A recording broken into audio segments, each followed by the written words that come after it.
सॼी सिंध जीअं अॼु पको शहर भी 12 ॾींहं ते भी मुकमिल तौर ते लॉकडाउन आहे।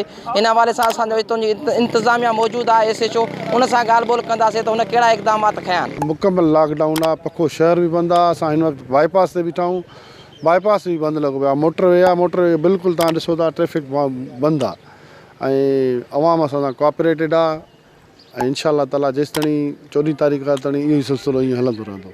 ऐं मुंहिंजी अवाम खे गुज़ारिश आहे त महिरबानी करे पंहिंजनि घरनि में रहो, पुलिस सां ताउन कयो, असां सां ताउन कयो।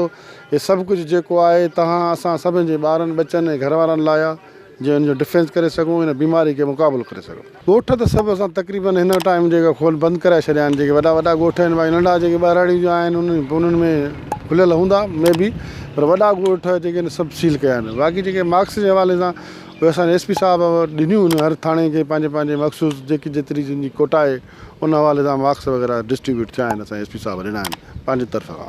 कैमरामैन ज़ुल्फ़कार मुगरी सां गॾु अब्दुलवहीद मयो, अवामी आवाज़ TV न्यूज़ पखो। विज़िट कयो अवामी आवाज़ मीडिया ग्रुप जी वेबसाइट awamiawaz.pk